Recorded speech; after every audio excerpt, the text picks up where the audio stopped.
마태복음 18장 3절에서 4절 말씀입니다. 제가 받들어 읽겠습니다. 가라사대 진실로 너희에게 이르노니 너희가 돌이켜 어린 아이들과 같이 되지 아니하면 결단코 천국에 들어가지 못하리라. 그러므로 누구든지 이 어린아이와 같이 자기를 낮추는 그이가 천국에서 큰 자니라. 오늘은 안디옥의 이그나티우스라고 하는 초대 교부들 가운데 한 분을 또 그의 삶, 또 그의 믿음을 함께 나누기를 원합니다. 이 안디옥 교회는 예루살렘 교회 이후에 시리아의 안디옥이라고 하는 지역에 세워진 그런 교회인데, 이 안디옥은 큰 도시였습니다. 사도행전 11장에 나오는 말씀 한번 보도록 할까요? 만남에 안디옥에 데리고 와서 둘이 교회에 1년간 모여 있어 큰 무리를 가르쳤고, 제자들이 안디옥에서 비로소 그리스도인이라 일컬음을 받게 되었다. 이게 이제 안디옥 교회에서 크리스찬이라고 하는 이 말이 처음으로 이제 교회 밖의 사람들을 통해서 교회 공동체에 있는 사람들을 그렇게 평가했던 거죠. 성경에는 이제 안디옥이 두 지역이 나오는데 PIP를 좀 빼주세요. 요 밑에 빨간 동그라미로 되어 있는 곳이 이제 오늘 우리가 나누려고 하는 수리아의 안디옥입니다. 저 또 북쪽으로 가보면 비시디아의 안디옥이 있다는 걸 보이게 되죠. 그러니까 이 이그나티우스는 이 시리아의 안디옥, 이 지역의 이제 교회 지도자였던 것이에요. 당시에 이제 니케아 공의회를 중심으로 해서 니케아 공의회에서 삼일체 교리를 이제 확정했는데, 그 이전에 사람들이 이제 교회에 사도들이 전해준 복음을 수호하고, 그리고 기독교 신앙이라는 게 어떤 것인지를 이렇게 드러내고, 그리고 또 교회 안에 침투한 이단들을 이렇게 논박하는데 그들이 삶을 다 바쳤습니다. 그 중에 이제 한 분이 이그나티우스다. 지난주에 우리가 이제 로마의 클레멘트라고 하는 인물이 첫 번째 우리가 이제 초대 교부들을 나누었죠. 여러분, 이 교부라는 말은 church father라 이런 뜻이에요. 그러니까 교회의 아버지들이다. 근데 이제 요 교부들 중에서도 더 초기의 교부들을 속사도 교부다 이렇게 이제 한다고 말씀드렸죠. 이 속이란 말은 계속한다, 지속한다, 있는다 그런 뜻이에요. 그래서 사도들의 그 신앙을 바로 다음 세대에 이어주는 사람들, 이 사람들이 이제 속사도 교부다. 이 속사도들의 특징 중에 가장 큰 특징은 뭐냐면, 사도들은 예수님을 보고 예수님에게 가르침을 받은 사람들이라면, 이 속사도들은 그 사도들의 가르침을 직접 받은 사람이에요. 우리는 뭐 베드로라든지 야고보라든지 요한 이런 인물들을 본 적이 없죠. 그리고 이 속사도들이 다시 교부들, 철치 파더들에게 믿음을 전수해주고, 그 믿음이 그 다음 세대에 전해지고, 그래서 이제 2000년이 지난 지금 우리가 지금 믿음을 가지고 있는 것이죠. 이게 이제 속사도 교부들의 아주 소중한 역할, 사역이었다 이렇게 보이면 돼요. 이그나티우스라고 하는 이름은 헬라어로는 이제 이그나시오, 또 라틴어로는 이그나티우스 이렇게 되어 있는데, 영어로 표기하기를 이그나티우스라고 표기되어 있거든요. 그래서 여러분들이 이제 혹시 역사서를 읽다 보면 이그나시오, 이그나티우스 같은 인물이라는 것. 그리고 이제 이 이름의 뜻이 불같이 뜨거운 사람, 그 마음속에 불이 있는 사람. 그래서 그 열정적인 사람이었고, 안디옥 교회의 감독이었다. 이분은 이제 전승에 따르면 사도 요한에게 직접 신앙적 가르침을 받았던 인물로 그렇게 사람들에게 이제 역사적으로 전해오고 있습니다. 근데 이제 이그나티우스를 아주 이분이 소중한 인물인 것은 사도 요한이나 또 사도 베드로 또 바울 이런 사도들에게 교본을 가지고 직접 가르침을 받았을 뿐만 아니라 이분은 예수님의 어린 시절에 예수님을 직접 보았던 한 인물로 그렇게 지목되고 있습니다. 여기 이제 마태복음 18장 오늘 우리가 읽은 말씀인데 예수님께서 누가 더 크냐 제자들 사이에 서로 이제 기재기를 하면서 누가 더 비중이 있고 누가 더 큰 인물인지 이런 거 가지고 다투고 있을 때 예수님께서 한 어린아이를 그들 가운데 세우시고 이 어린아이와 같이 자기를 낮추는 그이가 천국에서 큰 자니라. 이 아이와 같지 않으면 천국에 들어갈 수 없다. 그 새우 앞에 놓고 이렇게 예수님께서 이제 말씀을 해주시고 또 아마 블레싱을 해주셨겠죠.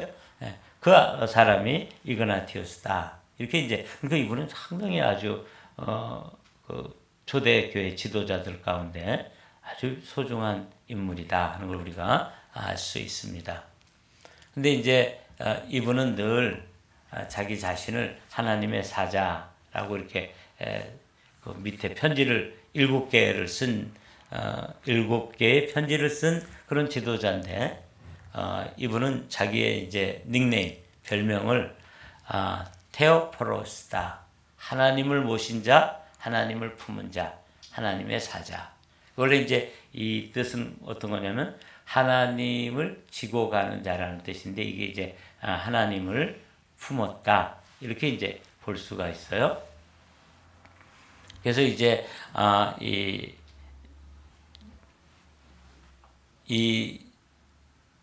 이그나티우스의 원래 이름은 불같은 사람, 불같은 열정 있는 사람이고 늘 자기 자신 안에 예수님을 모신 자다 하는 이 뜻으로 늘 자기 자신을 소개했습니다. 그러다 우리가 영상을 통해서 본 것처럼 황제에게도 예수님을 믿는다 그러니까 이게 마귀가 가득한 사람이구나 이렇게 했더니 저는 마귀를 모신 게 아니라 그리스도를 내 안에 모시고 있습니다. 이 고백 때문에 순교를 당했던 것이죠. 이그나티우스는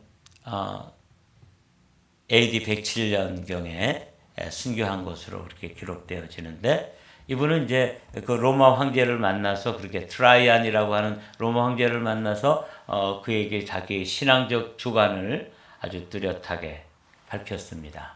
이게 어떤 뜻이냐면 당시에 그 로마의 그 법은 뭐냐면 황제를 하나님으로 섬기고 숭배하도록 그래서 그걸 황제 숭배라 그러는데 황제 숭배를 요구하는데 그 황제 앞에서 하나님으로 다른 사람들은 신으로 섬기고 있는 그 황제 앞에서 나는 데오포로스 하나님을 마음에 모신 자입니다. 이렇게 고백을 하니까 황제에게 이제 미운 털이 베길 수밖에 없겠죠. 그래서 뭐 법적 절차도 밟지 않고 로마로 이제 안디옥에서 로마로 압송하는 그 과정에서 7개의 편지를 썼는데 그 7개의 편지가 아주 고스란히 남아 있습니다. 이게 이제 왜 중요하냐면 이건 성경은 아니지만 이 초대교회 당시에 안디옥 교회라든지 예루살렘 교회라든지 로마 교회라든지 이런 교회의 그 지도자들 또 그 지도자들과 함께 신앙생활하던 성도들이 어떤 신앙적 고백을 하고 있었는지를 보여주는 아주 소중한 문헌이라는 거죠. 그러니까 성경적 신앙 고백과 그리고 초대교회의 이 이그나티우스라든지 로마의 클레멘트라든지 이런 분들이 편지 속에 자신의 신앙을 고백한 것과 너무나 이제 일치되어 있기 때문에 그 사도적 신앙을 이 속사도 교부들이 그대로 전수받아서 그걸 다음 시대에 또 넘겨주고 있는 걸 보게 돼요. 이게 이제 이그나티우스가 그 순교를 향해서 이제 로마로 압송되는 가운데 서머나에서 서머나 교회에 로마 교회에 미리 로마 교회도 편지를 하고 에베소 교회 그리고 우리가 뭐 잘 알지 못하는 마그나시아 이런 교회에도 편지를 쓰고 한 개인에게 편지를 썼는데 다음 주에 우리가 살펴볼 폴리캅이라고 하는 유명한 초대 교부가 있죠. 그 순교자 교부에게도 이 이그나티우스가 교분이 있기 때문에 편지를 썼던 것으로 기록되고 있습니다. 이그나티우스의 이제 그 편지는 주로 교회 일치, 교회가 분열되고 막 이렇게 교리 때문에 나누어지고 이런 것 때문에 이런 것을 보면서 교회는 하나가 되어야 된다. 그리고 당시에 영지주의라고 하는 큰 이단이 있었는데 그들의 가르침에 대해서 가현설에 대해서 경고를 하고 또 교회가 하나 되기 위해서는 감독과 또 장로제도와 성도들 이렇게 지금 우리가 우리 교회들이 지금 가지고 있는 이런 교회 제도를 주장했던 첫 번째 인물로 알려져 있습니다. 그리고 그는 로마로 압송되어지면 이제 순교를 하게 된다는 것이 뻔한 정한 이치인데 당시 로마 교회에는 상당히 지위가 높은 성도들이 있었습니다. 교회 지도자들 가운데. 그래서 그들이 황제에게 이제 이그나티우스가 그렇게 불같은 성격이고 또 굽히지 않는 그런 성정을 가진 사람이지만 그렇게 나쁜 사람은 아닙니다. 용서해 주십시오. 이렇게 이제 탄원서를 내서 그가 순교하지 못하도록 순교할 수 있는 기회가 왔는데 순교하지 못하도록 하는 것에 대해서 이 이그나티우스는 그렇게 하지 말아달라. 나는 그냥 그 맹수들의 밥이 되어서 나는 하나의 미랄인데 그 미랄이 빠져서 하나님의 빵이 되기를 원한다. 이렇게 이제 편지를 쓰고 있는 걸 볼 수 있어요. 이게 이제 7개의 편지 중에 나와 있습니다. 이 영지주의에 대한 이 가르침은 어떤 문제가 있는 이 이단이냐면 이건 헬라 철학의 영향을 받았는데 영적 지식이 가장 중요한데 영적 지식 가운데 뭐가 중요하냐면 영이 중요하고 이 육체는 아무것도 아니다. 육체나 물질 이거는 이제 무시하는 그런 가르침이에요. 근데 이들이 그렇게 가르치다 보니까 예수님께서 하나님이신데 우리와 같이 육신을 입으셨다. 요 교리가 이제 도무지 마음에 들질 않는 거예요. 어떻게 하나님이 이 육신 속에 갇힐 수 있느냐. 그래서 그들이 주장해낸 게 뭐냐면 가현설. 가짜로 그렇게 육신을 입은 것처럼 보일 뿐이지 실제로 육신을 입은 게 아니라고 가르쳤던 거예요. 이게 이제 가현설이라고 하는 이단인데 이렇게 되면은 하나님은 참 존귀한 분으로 높여질 수 있지만 그분이 십자가 위에서 피를 흘리신다든지 우리를 속죄한다든지 이런 교리가 다 무너지는 거예요. 그러니까 아주 교묘한 하나님을 아주 높이는 것처럼 보이지만 실제로는 그 안에 아주 교묘한 그 흉계의 가르침이 있었던 그 가르침이 영지주의적 가현설인데 이그나티우스는 거기에 대해서 아주 강력하게 반대를 하였다. 이렇게 이제 되어 있고 그가 쓴 편지 중에 이렇게 되어 있습니다. 이거는 그분이 쓴 편지니까 제가 빠르게 한번 읽어볼게요. 누군가 여러분에게 예수 그리스도에 대하여 다르게 말한다면 여러분은 귀를 막으십시오. 그분은 다윗의 후손이시고 마리아에게서 참으로 태어나셨습니다. 이 육신으로 태어난 것을 강조하는 거죠. 그분은 먹고 마시셨으며 참으로 본디오 빌라도의 치하에서 순환을 당하셨고 하늘과 땅 위와 땅 아래 것들이 보는 앞에서 참으로 십자가에 못 박히고 돌아가셨습니다. 이게 이제 가현설을 주장하는 이단들에 대해서 그분은 실제로 참 인간이셨다. 그래서 예수님을 참 사람이면서 참 하나님. 이게 이제 가장 중요한 가르침 중에 하나라고 그랬죠. 이그나티우스는 그 가르침에서 한치의 양보도 없었던 것이죠. 또 서문학교의 편지에 이렇게 되어 있습니다. 예수는 참으로 동정녀에게서 태어나셨고 요한에게서 세례를 받으셨다. 예수님이 부활하신 후에도 육신을 지니셨음을 알고 있었으며 이 육신은 이제 spiritual body라고 그랬죠. 신령한 몸. 그럼에도 불구하고 영이 그냥 영으로만 존재하는 게 아니라 육신을 가지고 있으셨기 때문에 물고기를 드시기도 하고 이렇게 하는 모습을 보여줬는데 성경에서 예수님께서 물고기를 잡수셨다 이런 한 구절이 이 가현설이라고 하는 어마어마한 이단의 가르침을 이렇게 논박할 수 있는 소중한 성경 구절이거든요. 이 이그나티우스는 그 정통 교리에 서 있었던 거죠.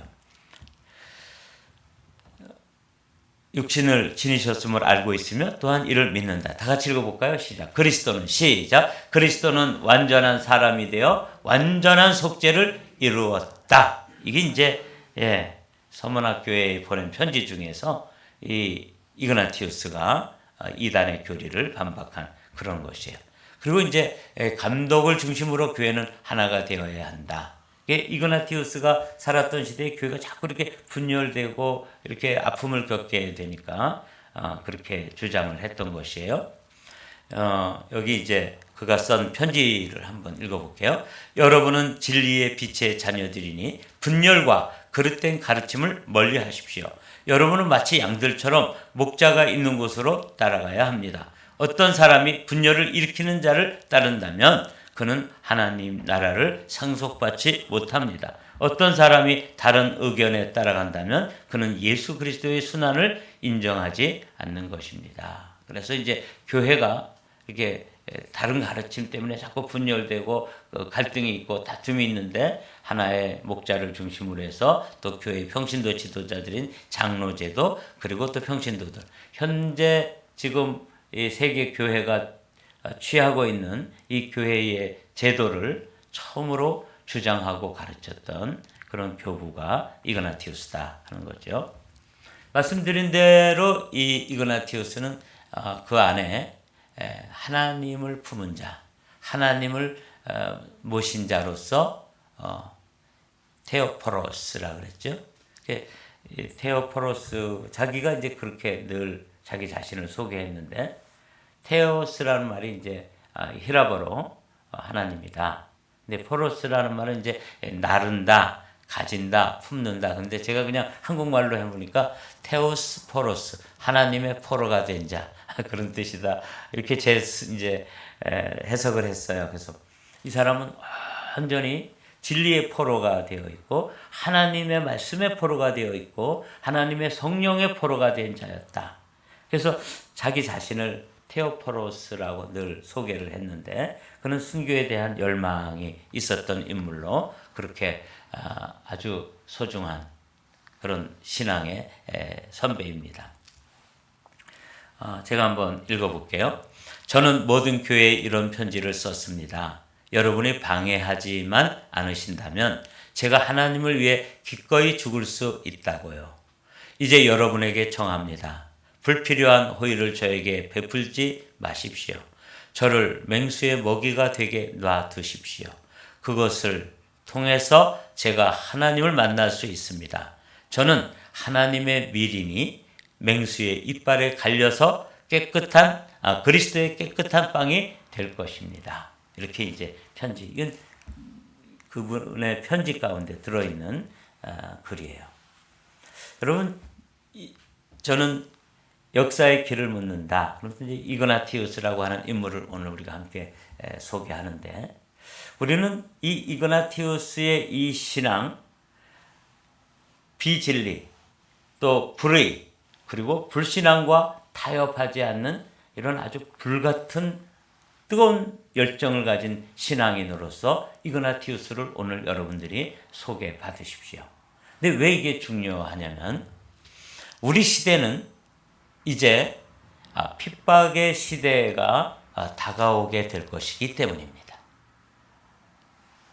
어제 그제 어떤 권사님하고 제가 대화를 나눴는데 그 권사님께서 저에게 이런 질문을 해주셨어요.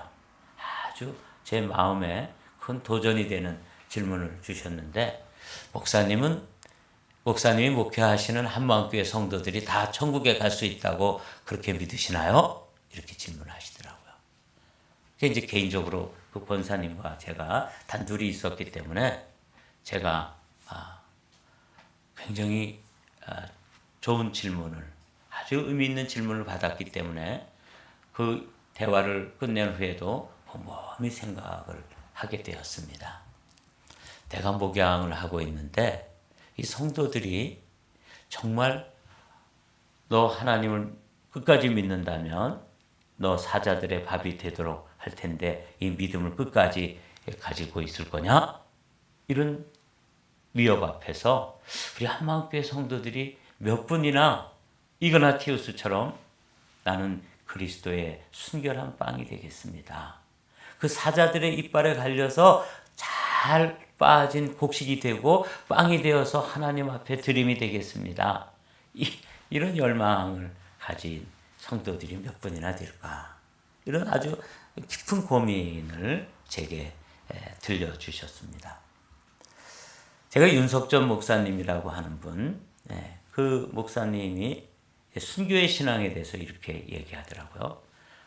나도 순교를 생각하면 두렵다.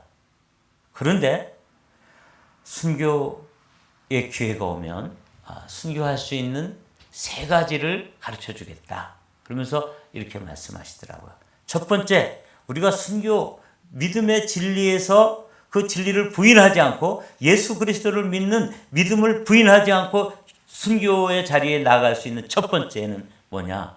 지옥의 고통을 생각하라. 그렇게 말씀하시더라고요. 여러분, 우리 순교 이러면 이게 쉬운 일 아니죠.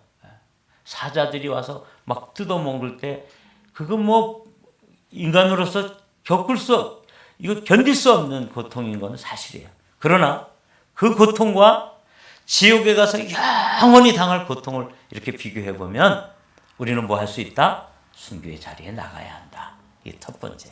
두 번째, 뭘 생각하냐면 천국의 아름다움을 생각하라. 그렇게 가르쳐 주시더라고요. 천국을 생각하면 내가 이 믿음을 부인하고 예수 그리스도를 믿는 이 믿음에서 돌아서게 되면 그걸 배교라고 그러는데 배교하게 되면 뭘 잃는 거예요? 천국을 잃는 거예요. 천국에 들어가는 그 어마어마한 권리를 포기하는 거죠. 그래서 두 번째로는 천국을 생각하라 그러시더라고요. 세 번째로 천국도 지옥도 중요하지만 더 중요한 것은 예수 그리스도의 십자가의 그 고통을 깊이 생각하면서 순교의 기회가 오면 순교해라. 이렇게 가르치더라고요. 사랑하는 성도 여러분, 이 말씀을 받기가 좀 힘드시지만 기억해 두십시오. 나에게 진리와 비진리 사이에서 선택의 기회가 왔고 그것 때문에 순교를 해야 된다면 나는 지옥의 고통, 천국의 행복, 그리고 예수 그리스도의 십자가의 고난, 이걸 생각하면서 여러분들은 진리를 선택하게 되시기를 주님의 이름으로 부탁을 드립니다. 아멘. 네. 이게 이제 이그나티우스라고 하는 인물에게서 역사의 길을 묻는다. 인물 교회사를 하는 두 번째 이유예요. 이그나티우스를 보면 여기 이제 그림에서 이렇게 보면 이그나티우스는 항상 뭐가 나타나냐면 사자가 들러붙어 있어요. 그러니까 이분은 맹수의 밥이 되었는데 굶주린 사자들을 그 원형 경기장 안에 이그나티우스를 세워놓고 이 사자들을 풀어 놓았던 거죠. 그래서 많은 군중들 보는 앞에서 웃음거리로, 놀이개거리로, 오락거리로 삼았지만 그러나 이그나티우스는 나는 그리스도의 성결한 그런 빵이 되겠다. 사자들의 이빨에 갈려서 잘 빠진 성결한 주님의 빵이 되겠다. 이게 이제 그의 열망이었다는 것이죠. 결론입니다. 이그나티우스는 속사도 교부 중에서 독특하고 중요한 위치에 처해 있습니다. 그는 이단들에 대해서 논박하고 성도들에게 교회가 하나 되기를 그렇게 열망하면서 그들을 위해서 기도해주고 가르쳐주고 이제 곧 죽을 텐데 교회가 하나 되든지 싸우든지 그게 그렇게 중요한 문제처럼 보이지 않는 그 순간에도 교회를 사랑했던 거죠. 주님의 몸된 교회를 위해서 그 압송되어져 가는 과정에 7편의 편지를 기록하고 있는 이 불같은 열정. 이게 이제 오늘 우리가 배워야 될 신앙의 모범입니다. 여러분, 그리고 진리를 위해서 진리이신 예수 그리스도와 그리고 예수 그리스도를 배교하는, 그러면 살 수 있다고 하는 이 선택 사이에서 그는 순교의 길을 걸어갔던 믿음의 선조며 우리의 신앙의 선배입니다. 오늘 이 아침에 저와 여러분들이 이 짧은 시간을 통해서 이그나티우스, 테오포로스, 하나님의 포로가 되어서 하나님의 사랑의 포로가 되고 진리의 포로가 되고 말씀의 포로가 되고 성령의 포로가 되어서 마침내 주님 앞으로 나아갔던 이 이그나티우스의 신앙이 저와 여러분들의 신앙이 되시기를 주님의 이름으로 축복합니다.